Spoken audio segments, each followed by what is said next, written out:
সবগুলো মিলে পড়ানো। আমরা এখন পর্যন্ত সারা বিশ্বের বিভিন্ন সাম্প্রদায়িক এবং পারম্পরিক গ্রন্থিকার মধ্যে 278টি সংখ্যার সন্ধান পেয়েছি। 278টি সংখ্যাকে আমরা প্রথমে 3 ভাগে ভাগ করি। 1 নম্বর হলো মূলক সংখ্যা, 2 নম্বর হলো ভগ্নাংশযুক্ত সংখ্যা, 3 নম্বর হলো রূপক সংখ্যা। ভগ্নাংশযুক্ত সংখ্যাগুলো রূপক সংখ্যা। মূলক সংখ্যা হলো 40। এ শুধু আমাদের বাংলাদেশে না, সারা পৃথিবীতে সকল ভাষাভাষীর মধ্যেই পৌরাণিক বিশ্বে এই মূলক সংখ্যা 40টি। সেটা 1 মিনিট থেকে শুরু করে কোটি উন্নত। এটা হলো মূলক সংখ্যা। মূলক সংখ্যা, এটা হলো মূলক সংখ্যা। আর 10টা হলো ভগ্নাংশ। ভগ্নাংশ 10টা শীটে আছে, আমরা টেবিলে আনতে পারি নাই। এরপরে থেকে তাহলে 40 আর হলো 10, 50টা চলে গেল, 228টা সংখ্যা থাকলো রূপক।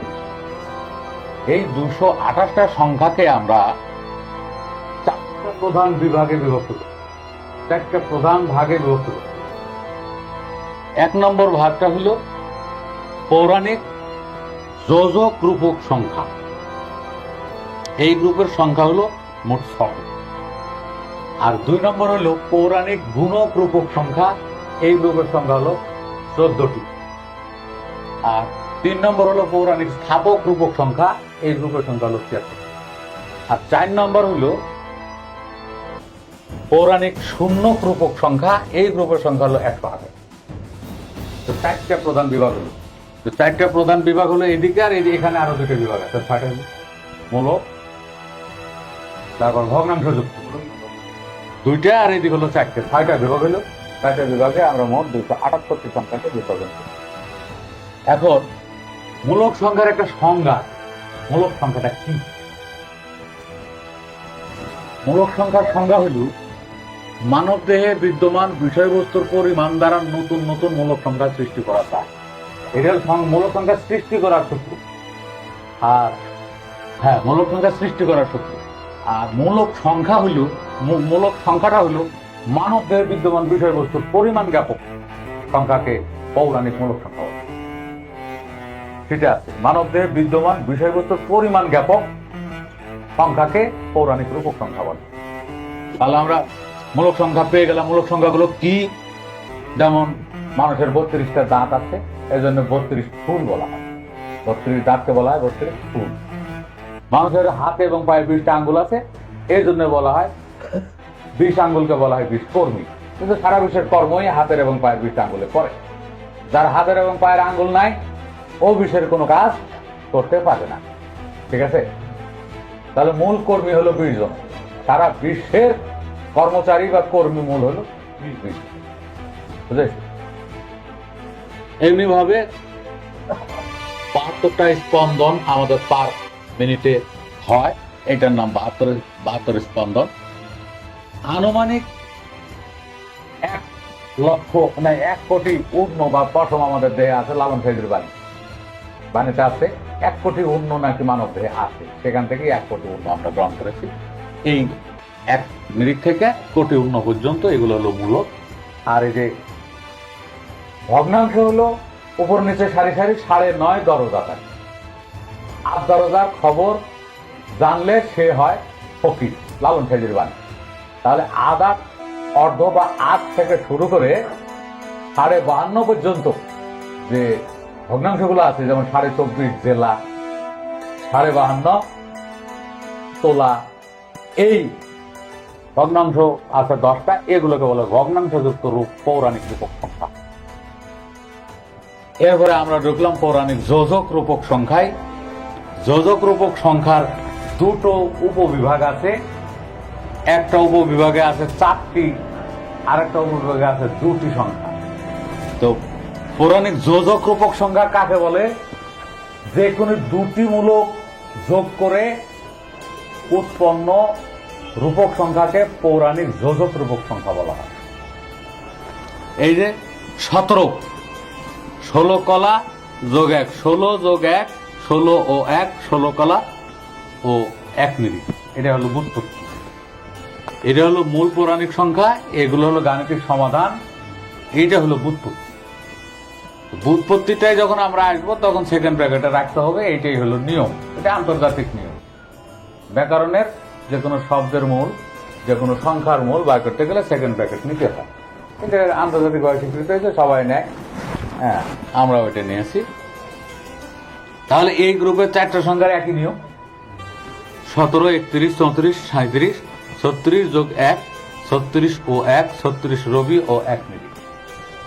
এখন এইগুলো কি কলা, এই যে 16 কলা, 30 বছর, 32 ফুল, 36 রবি, এইগুলো কিন্তু এই মূলকের ভিতরে আছে। আর এইগুলোর বিস্তারিত বর্ণনা আমাদের 8 নম্বর বইটার ভিতরে আছে। বিস্তারিত আমরা এখন আর বলতে পারবো না, বলার সময় নেই, একটা বলতে গেলে অনেক সময় লেগে যাবে, যার কারণে আমরা বিস্তারিত বলতে পারবো না। এগুলো আপনারা যে কেউ আমাদের 8 নম্বর বইটা থেকে জেনে নিতে পারবেন। দ্বিতীয় বিভাগে আছে পৌরাণিক জটিল যোজক রূপক সংখ্যা। এই গ্রুপের দুটি সংখ্যা। জটিল যোজক রূপকটা কি? যে কোনো 3টি মূলক একত্রে যোগ করে উৎপন্ন রূপক সংখ্যাকেই বলা হয় পৌরাণিক যোজক রূপক সংখ্যা। এই যেখানে আমরা এই গ্রুপের দুটি সংখ্যা 29 আর 53, এই যে 20, 5, 4, 20 যোগ 5 যোগ 4 সমান হয়েছে কত? 29। এই 20, 5 ও 4 এগুলো গাণিতিক সমাধান। এই যে 20 কর্মী, 5 বান ও 4 বান, 3টা করে মূলক। এখানে 2টা করে মূলক, এখানে 3টা করে মূলক। এখন এই গ্রুপের সংখ্যাকেও এই গ্রুপে, এই গ্রুপের সংখ্যাকেও এই গ্রুপে বর্ণনা করা যায়। এগুলোকেও জটিল করা যাবে, আর জটিলগুলোকেও সরল করা যাবে। দু একটা হবে না, সেটা হলো ভিন্ন কথা, কিন্তু বর্ণনা করা যাবে। তাও সুবিধার কারণে আমরা এই গ্রুপে 2টি, এই গ্রুপে 4টি রাখছি। ইচ্ছা করলে উপরে নিচে করা যাবে। আচ্ছা, এরপরে আমরা দ্বিতীয় বিভাগে চলে আসলাম, সেটা হলো পৌরাণিক গুণক রূপক সংখ্যা। এই গ্রুপের সংখ্যা হলো 14। যে কোনো 2টি সংখ্যা গুণ করে উৎপন্ন রূপক সংখ্যাকে পৌরাণিক গুণক রূপক সংখ্যা বলা হয়। যেমন 28, এই 28টা 14 গুণ 2, 14 ও 2, এটা হলো গাণিতিক সমাধান। 14 ভুবন ও 2 ফল। প্রেমের কাছে 2টি ফল রসে করে টলমল, সেটা ভ্রমর হয় ভালো। আর 14 ভুবন ঘুরালে নিশান, ঝলক দিবে নয়ন পানে, নেয়াদ বানগা মানুষ মক্কা বানে, লালন ফকির পানে। তাহলে এখন এখানে একটা সংখ্যা যদি আমরা জেনে যাই, তাহলে এই গ্রুপে যা আছে সবগুলো জানা হয়ে গেল। আমরা একটা সংখ্যা জানলাম, 14 দুগুণে 28, 14 ও 2, 14 ভুবন ও 2 ফল। ঠিক সেম আমরা 28 থেকে 175 পর্যন্ত 14টা সংখ্যা একইভাবে 2টো মূলক গুণ করে করা হয়েছে। একটা খালি ভিন্ন, এখানে হলো 49। এটা একটা ব্যতিক্রম। 49, 7 গুণ 7, 7 ও 7 সমান 7। একই জাতীয় 2টা সংখ্যা বাইরে নিয়ে নিয়েছি। এই একটা শুধু 7কে স্থাপন করে করা হয়েছে, এছাড়া আর বাকিগুলা 2টা করেই মূলক আছে। এবার আমরা পৌরাণিক স্থাপক রূপক সংখ্যা, 2টা গ্রুপ কিন্তু শেষ, যোজক আর গুণক কিন্তু শেষ। এবার আমরা আসলাম পৌরাণিক স্থাপক রূপক সংখ্যা। এই গ্রুপের সংখ্যা আছে 73। এই গ্রুপের উপবিভাগ আছে বেশ 4টি। এই জায়গায় একটা উপবিভাগ, 2, 3, 4টে উপবিভাগ আছে। এখন প্রথমে কিন্তু একটা কমন সংখ্যা আছে। এটা কমন সংখ্যা হলো, কমন সংখ্যাটা আমার একটু বলো, কমন সংখ্যাটা স্থাপকের 3-এ যাও। কমন সংখ্যাটা কি? সরলবিজ্ঞানে স্থাপক সংখ্যার সূত্র দ্বারা এক বা একাধিক মূলক সংখ্যা সরলভাবে পাশাপাশি স্থাপন করে সৃষ্ট রূপক সংখ্যাকে পৌরাণিক স্থাপক রূপক সংখ্যা। বাহ বাহ, সুন্দর। এইটা হলো কমন সূত্রটা। আমাদেরকে তাকাও আবার। কমন সূত্রটা হলো সরলবিজ্ঞানের স্থাপক সূত্র দ্বারা একাধিক মূলক সংখ্যা পাশাপাশি সরলভাবে স্থাপন করে উৎপন্ন রূপক সংখ্যাকে পৌরাণিক সরল স্থাপক রূপক সংখ্যা, পৌরাণিক স্থাপক রূপক সংখ্যা বলা হয়। এটা হলো কমন সূত্র। তো এই কমন সূত্রের পরে যে বিভাগ হয়ে গেল 4টে উপবিভাগ, এই 4টে বিভাগের আবার 4টে সংখ্যা আছে। ভিন্ন। এটা হলো একই একই সৌরবিজ্ঞানের একই জাতীয় একাধিক মূলক পাশাপাশি সরলভাবে স্থাপন করে উৎপন্ন সংখ্যাকে বলা হয় পৌরাণিক সরল স্থাপক রূপক সংখ্যা। এই গ্রুপের সংখ্যা আছে 12টি। 73টি সংখ্যা কিন্তু আবার 4 ভাগে ভাগ হয়েছে। 12টি সংখ্যা আমরা পেলাম। এই দেখো 2 2 3 3 4 4 5 5 একই জাতীয় না? এই একই জাতীয় সংখ্যা তাহলে 2 2 2 কমা এটা স্থাপক কমা 2 এর একই জাতীয় সংখ্যা থেকে আমরা বাছাই করে একটা নিলাম, তাহলে আসলো 2 2 থেকে 2, এই 2 হলো 2 ফল। তাহলে এগুলো একই নিয়ম। এই যে 3 3 3 থেকে 3 আসছে 3 4, এই যে 9 9 9 থেকে 9 আসছে 9 4। তাহলে আমরা একটা হলেই একটা বুঝলি সবগুলো বুঝে যায় নাকি? তো আমরা 12টি শেষ করে দিলাম। এবার আসলাম আমরা পৌরাণিক দ্বিতীয় স্থাপক রূপক সংখ্যা 52টি। এই দ্বিতীয় স্থাপক কি? যে কোনো সৌরবিজ্ঞানের যে কোনো দুটি মূলক পাশাপাশি স্থাপন করে উৎপন্ন রূপক সংখ্যাকে বলা হয় পৌরাণিক দ্বিতীয় স্থাপক রূপক সংখ্যা। দুটো মূলক পাশাপাশি স্থাপন করতে হবে। এটা কিন্তু একটা মূলক, এই জন্য এটা সরল স্থাপক। এটা কিন্তু দ্বিতীয় মানে দুটো। এই দেখো 61 6, এটা স্থাপক কমা 1 6 ও 1 6 রিপু ও 1 মিলি। ঠিক এগুলো সবই দুইটা মূলক স্থাপন, যে কোনো দুইটা মূলক। এখানে যদি আমরা আসি যে 32,500, এটাও কিন্তু দ্বিতীয় স্থাপক। কেমনে? 32 ফুল 500 শূন্য। ক্লিয়ার? 32 দাঁত হলো 32 ফুল, আর 560 হলো 500 শূন্য। তারপরে যে 30,500 30 বছর, আর হলো 500 শূন্য। এই যে 30 500 30 কমা 500, আবার 30 ও 500 30 বছর ও 500 শূন্য। ক্লিয়ার? 61 থেকে শুরু করে 32,500 পর্যন্ত দ্বিতীয় স্থাপক আমরা পেলাম। এখন আমরা আসলাম তৃতীয় বিভাগে, পৌরাণিক জটিল দ্বিতীয় স্থাপক। এটা কিন্তু সাধারণ দ্বিতীয় স্থাপক ছিল, এবার জটিল দ্বিতীয় স্থাপকে আসলাম আমরা। এটা কেমন হইল? 5 9 5। এই বিভাগের সংখ্যা আছে 5টি। 1 নম্বরটা হলো 5 9 5। এটা হলো সৌরবিজ্ঞানের যে কোনো দুটি মূলক সংখ্যাকে জটিল ভাবে পাশাপাশি স্থাপন করে উৎপন্ন রূপক সংখ্যাকে বলা হয় পৌরাণিক জটিল দ্বিতীয় স্থাপক রূপক সংখ্যা।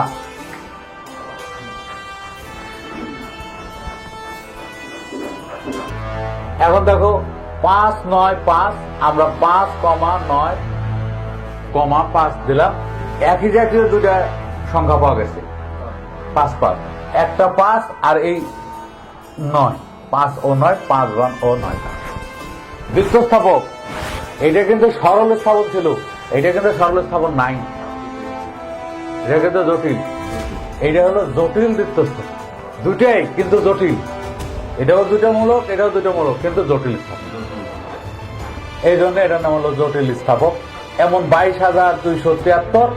এখান থেকে আসলো গাণিতিক কমা তুলে দিলে তোমরা ওই সিটে যদি যাও তা দেখবে যে গাণিতিক সমাধান কিন্তু আরো আসছেই, জায়গা নেই, আমরা দিতে পারি নাই, স্থান সংকলন হয় নাই। তো এখান থেকে আসছে। এইটা যখন আমরা গাণিতিক কমা তুলে দিচ্ছি, তারপরে সাধারণে নিয়ে আসছি। সাধারণে নিয়ে আসার পরে প্রত্যেকটার ভিতরে স্থাপক কমা দিয়ে আলাদা করছি। আলাদা করার পরে যখন মূল একটা সংখ্যা এসে 2 7 3 আসছে, তখন সেখান থেকে বাছাই করে এই যে 27 ও 3 নেওয়া হয়েছে। মাঝখানে 2টা স্টেপ বাদ আছে, 2 থেকে 3টে স্টেপ। এখানে 1 2 3 4টে করে দেখানো হয়েছে। তো আসলে প্রত্যেকটা সংখ্যার জন্য 7টা করে লাইন হবে, 7 লাইনে গাণিতিক সমাধান হবে। কিন্তু আমরা এখানে জায়গা না পাওয়ার কারণে 3টা লাইন 3টে কলম ছেড়ে দিতে হয়েছে আমাদের। ছেড়ে দিয়ে আমরা 4 কলমে সীমাবদ্ধ করেছি, যার কারণে একটু হোঁচট লাগতে পারে। সেটা কিন্তু শীটে ক্লিয়ার করা আছে। 22,273 থেকে আমরা পাইছি টোটালি 273। এই 27,3, আবার 27 ও 3, 27 নক্ষত্র ও 3 তার। 27 নক্ষত্র হলো রমণীদের পবিত্র কাল।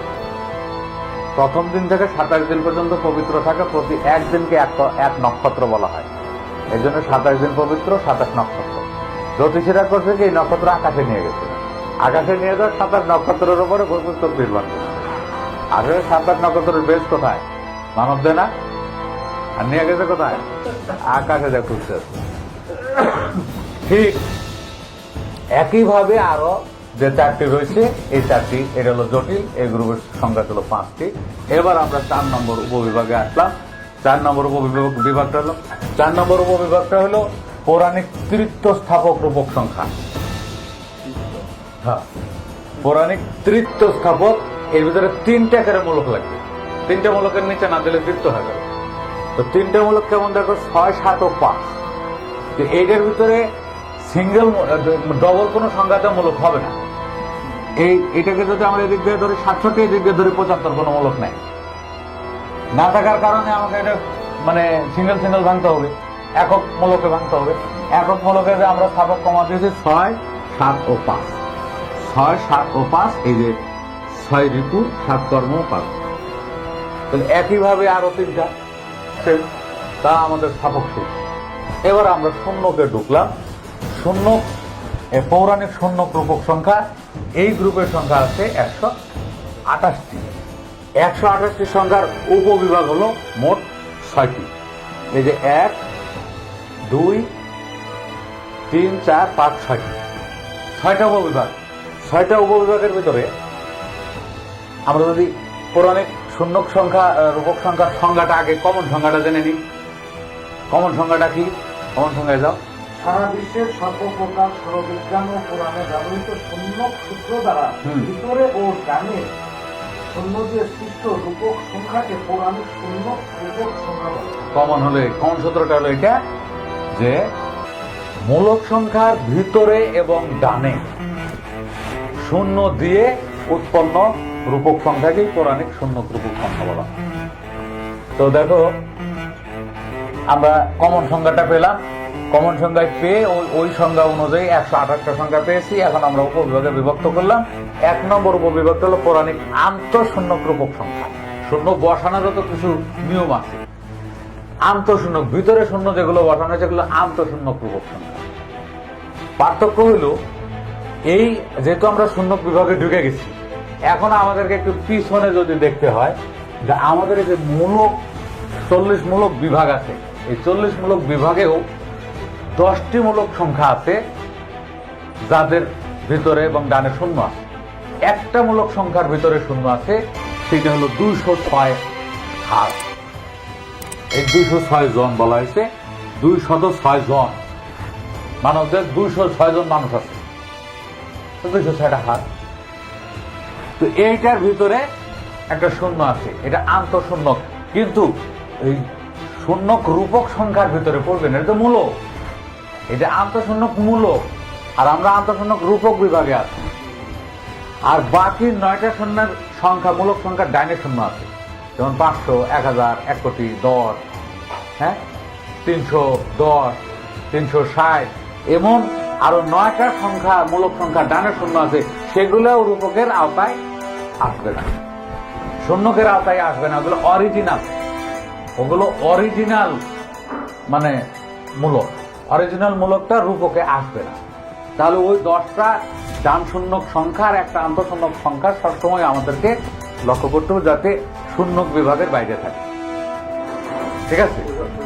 ওই 10টা, এখানে যতগুলো সংখ্যা আছে, এই যে এখানে যতগুলো সংখ্যা আছে, এখান থেকে যাচাই বাছাই করতে যা তোমার ওই 10টা সংখ্যাকে আগে সাইড করতে হবে, যেটা আন্তঃশূন্য মূলক একটা আর ডান শূন্য মূলক 9টা। এগুলো আমাদের শূন্যকের অধীনে বর্ণনা করা যাবে না, আসবে না। তাহলে আমরা ওই সংখ্যাগুলোকে আনবো না। তো আমরা প্রথম বিভাগে বললাম পৌরাণিক আন্তঃশূন্য রূপক সংখ্যা 10টি। এই 1 নম্বর উপবিভাগের ভিতরে আবার 3টে উপবিভাগ আছে, ক, খ, গ। 1 নম্বর হলো পৌরাণিক আন্তঃশূন্য রূপক সংখ্যা, অর্থাৎ ভিতরে শূন্য যুক্ত পৌরাণিক রূপক সংখ্যাকে পৌরাণিক না, ভিতরে শূন্য দিয়ে উৎপন্ন রূপক সৃষ্ট রূপক সংখ্যাকে, ভিতরে শূন্য দিয়ে সৃষ্ট রূপক সংখ্যাকে পৌরাণিক আন্তঃশূন্য রূপক সংখ্যা বলা হয়। যেমন 1060, 1060 আন্তঃশূন্য রূপক সংখ্যা। কারণ আন্তঃশূন্য রূপক সংখ্যা, শূন্য রূপক সংখ্যার সূত্র হইল আমাদের এখানে শূন্যক সূত্রের ভিতরে আমরা পেয়েছি এই যে শূন্যক সূত্র, মূলক সংখ্যায় শূন্য হ্রাস বৃদ্ধি করলে গাণিতিকভাবে 10 গুণ পরিবর্তন হয়, কিন্তু সরলবিজ্ঞানে মূলক সংখ্যার কোনো পরিবর্তন হয় না। কি বলছো তুমি? ওটা পরে ক্লাস আমি এটা শেষ করি, তারপরে বসি আবার। তুমি বসলে বসো, তুমি বসে একটু শুনো, ওটা পরে করো। আচ্ছা, এখন এখানে আমরা পেলাম যে মূলক সংখ্যার ডানে মূলক সংখ্যায় শূন্য হ্রাস বৃদ্ধি করলে গাণিতিকভাবে 10 গুণ পরিবর্তন হয়, কিন্তু সরলবিজ্ঞানে মূলক সংখ্যার কোনো পরিবর্তন হয় না। তো মূলক সংখ্যায় শূন্য হ্রাস বৃদ্ধি করলে 10 গুণ বাড়ে, কমে গাণিতিকভাবে, কিন্তু সরলবিজ্ঞানে কোনো পরিবর্তন হয় না। দেখো, মূলক সংখ্যায় শূন্য হ্রাস বৃদ্ধি করা হয়েছে। এখানে এই 1060 এটা এক, আমরা গাণিতিক কমা বসে গাণিতিক কমা তুলে দিয়ে শূন্য মানে স্থাপক কমা দিয়েছি, তখন হয়েছে 1,0,6,0। এখন এই শূন্যগুলো আমাদের শূন্য সূত্র দ্বারা তুলে দেওয়া হলো, তাহলে থাকলো কত? 16। 1 ও 6 16। এখন এটা হলো 16 পেলাম। একটি সংখ্যায় আছে এই গ্রুপের। আর ক্ষয়ে পৌরাণিক জটিল আন্তঃশূন্য রূপক সংখ্যা, এইটার সূত্রটা হলো যে পৌরাণিক শূন্যক সংখ্যার ভিতরে শূন্য তুলে দিলে সরলবিজ্ঞানের কোনো না কোনো মূলক সংখ্যার সাথে মিলে যায়, সেটা হলো পৌরাণিক সরল আন্তঃশূন্য। আবার বুঝো, যে পৌরাণিক রূপক সংখ্যার ভিতরে শূন্য তুলে দিলে সরলবিজ্ঞানের কোনো না কোনো মূলক সংখ্যার সাথে মিলে যায়, সেটা হলো সরল আন্তঃশূন্য। এটা কি? জটিল আন্তঃশূন্য।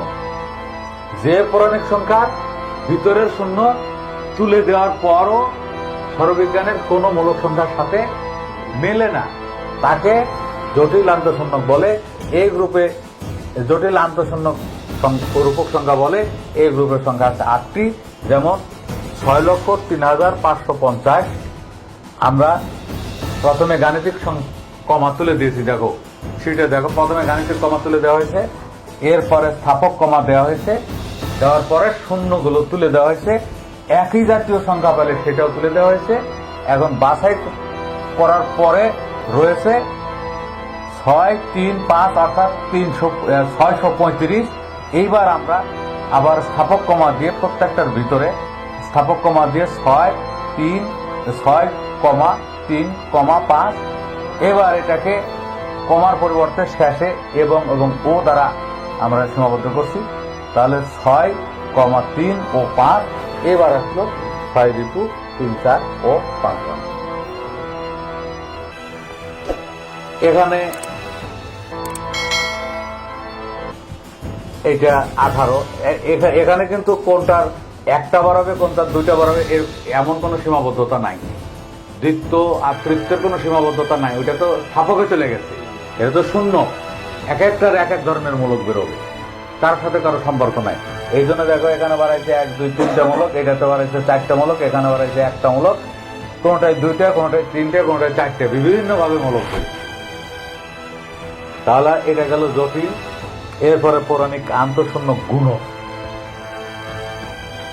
আন্তঃশূন্য ভিতরে শূন্য দিয়ে আবার গুণ করে তৈরি করা হয়েছে।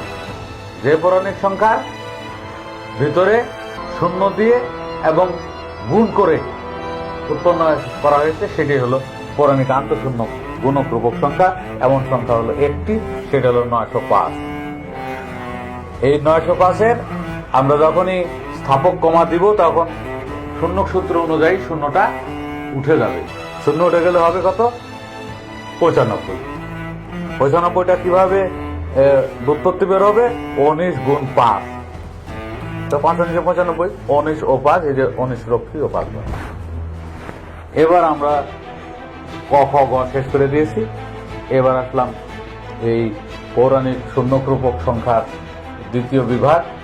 দ্বিতীয় বিভাগটা হলো পৌরাণিক সরল শূন্যক রূপক সংখ্যা। এই গ্রুপের সংখ্যা আছে 65টি। এটার সংজ্ঞা হলো যে পৌরাণিক শূন্যক সংখ্যা ডানের শূন্য তুলে দিলে সরবিজ্ঞানের কোনো না কোনো মূলক সংখ্যার সাথে মিলে যায়। দেখছো এটা যে শূন্যক সংখ্যা, যে শূন্যক রূপক সংখ্যা ডানের শূন্য তুলে দিলে সরবিজ্ঞানের কোনো না কোনো মূলক সংখ্যার সাথে মিলে যায়, তাকে বলে পৌরাণিক সরল শূন্যক রূপক সংখ্যা। এমন সংখ্যা আছে 65টি। এই যে দেখো এত বড় একটা সংখ্যা, আমরা ডানের শূন্য প্রথমে আগে গাণিতিক কমা মুক্ত করছি, সংখ্যা এবং শূন্যর মাঝখানে কমা দিই। প্রথম গাণিতিক সমাধানের প্রথম ধাপটা হলো প্রথমে গাণিতিক কমা তুলে দিতে হবে, যে কমা মুক্ত করতে হবে।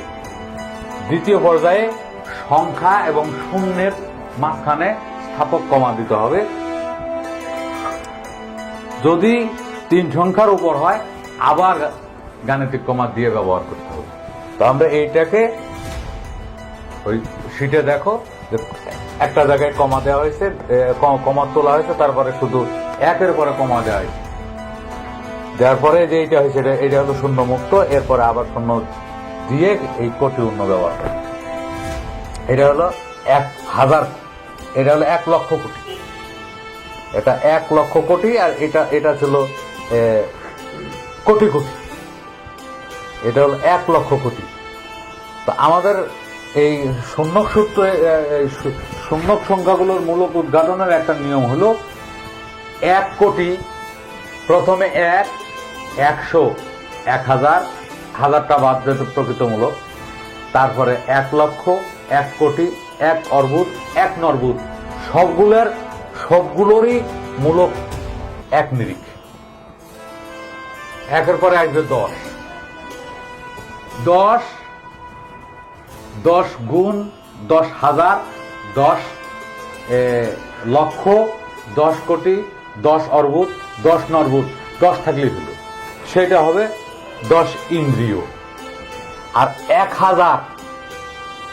1000 জন, 1000 রাজা, 1000 লক্ষ, 1000 কোটি, 1000 অর্বুদ, 1000 নর্বুদ, 1000 মিলিয়ন, 1000 বিলিয়ন হলেই এটার মূলক হবে 1000 মাস।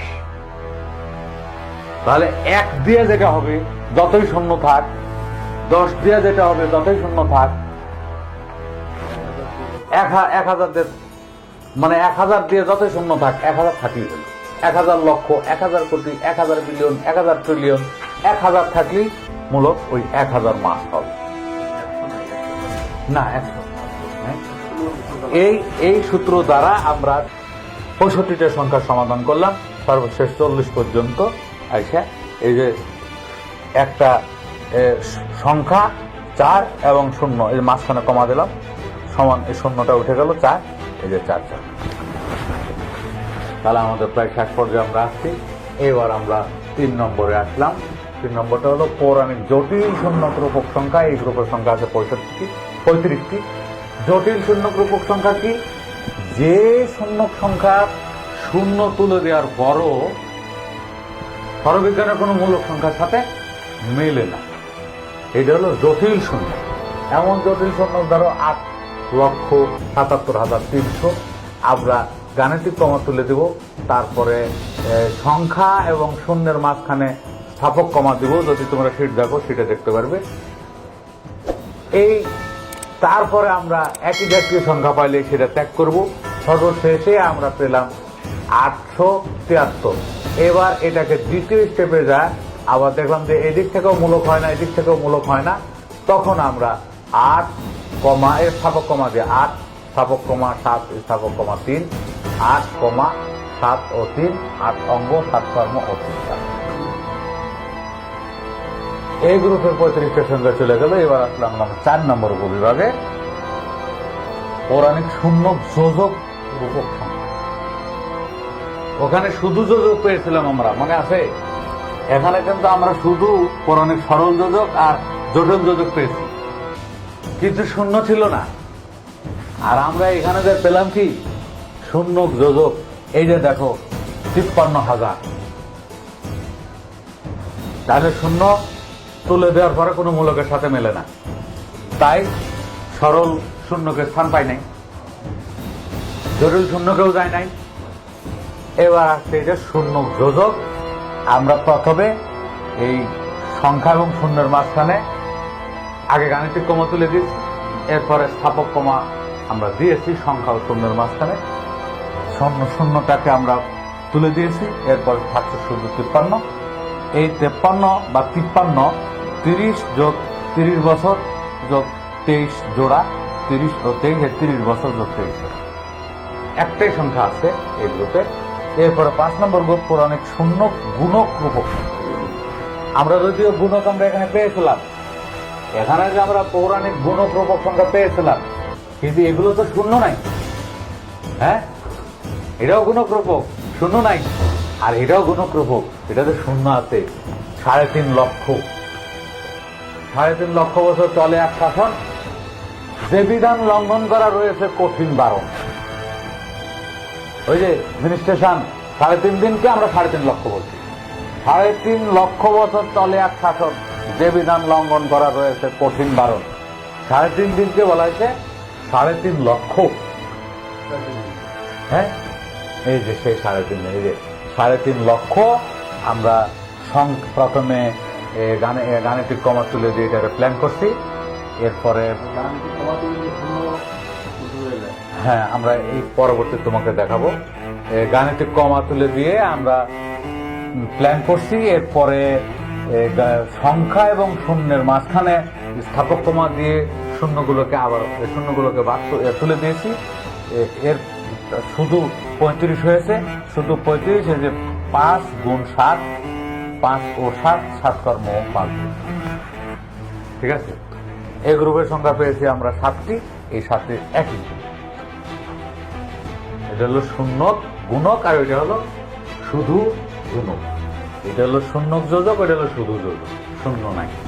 এরপরে আমরা 6 নম্বর পেলাম পৌরাণিক শূন্য স্থাপক রূপক সংখ্যা। এই গ্রুপের সংখ্যা 10টি। শূন্য স্থাপক সংখ্যা কি? একই মূলক সংখ্যা সরলভাবে পাশাপাশি একাধিকবার স্থাপন করার পর জানে শূন্য দিয়ে বিশিষ্ট পৌরাণিক রূপ সংখ্যাকে পৌরাণিক শূন্য স্থাপক রূপক সংখ্যা বলে। দেখছো, একই জাতীয় মূলক সংখ্যাকে পাশাপাশি স্থাপন করে একটা নতুন সংখ্যা উৎপন্ন করার পরে আবার ডানে শূন্য দিয়ে নতুন সংখ্যা তৈরি করা হয়। একই জাতীয় 3 3 9 9 3 3 আমরা এই সংখ্যা এটা পেয়েছিলাম, কিন্তু মনে আছে কোন জায়গায় আমরা পেয়েছিলাম? এই জায়গায় পৌরাণিক সরল স্থাপকে পেয়েছিলাম। একই জাতীয় মূলক সংখ্যা স্থাপন করে তৈরি করা কি এখানে কি হলো? একই জাতীয় মূলক সংখ্যা স্থাপন করে তৈরি করার পর আবার শূন্য দেওয়া হয়েছে, দূরে নেওয়া হয়েছে, আরো দূরে নিক্ষিপ্ত করা হয়েছে। বুঝাইছি? পার্থক্য খুব বেশি না, কিন্তু এখানে একই জাতীয় মূলক সংখ্যা স্থাপন করা হয়েছে, আর ওখানে একই জাতীয় মূলক সংখ্যা স্থাপন করে একটা সংখ্যা তৈরি করে আবার শূন্য দিয়েছে, যাতে আরো রূপক হয়ে যায়। এই দেখো, আমরা 3 3, এরপরে এতগুলো শূন্য। এটা হলো 33 কোটি। ভারতের হিন্দু বা ইন্ডিয়ান মিথোলজিতে 33 কোটি দেবতা। এই 33 কোটি দেবতা থেকে এটা আসছে। এটা গাণিতিক সমাধান হলো, প্রথমে গাণিতিক কমা তুলে দিতে হবে, দিয়ে পরিষ্কার করতে হবে, তারপর আবার স্থাপক কমা দিতে হবে সংখ্যা ও শূন্যর মাঝখানে। দেওয়ার পরে সরবিজ্ঞানের শূন্য সূত্র দ্বারা শূন্য তুলে দিতে হবে। দেওয়ার পরে শুধু সংখ্যা থাকবে যে 33। এই 33 যেহেতু কোনো মূলক নাই, কোনো মূলকের সঙ্গে মেলে না, শূন্য তুলে দেওয়ার পরে মূলকের সঙ্গে মিললে তো সরল হয়ে যেত, সরল শূন্য হয়ে যেত, এটা তো মিলে না। এই জন্যে আবার এই 3,3 এই একই জাতীয় হলো, এই জন্য আবার একটা একই জাতীয় মূলক পাওয়া গেলে যে কোনো একটি গ্রহণ করতে হবে। তাহলে আমরা 3 3 থেকে 3 গ্রহণ করছি, 3 তার একই নিয়মে এটা আর এই 10টি সংখ্যা উৎপত্তি বের করা। এই হলো সরবিজ্ঞানের এই সূত্র দ্বারা যে কোনো পৌরাণিক সংখ্যার দেবতাত্ত্বিক উৎপত্তি বের করার সংক্ষিপ্ত বর্ণনা।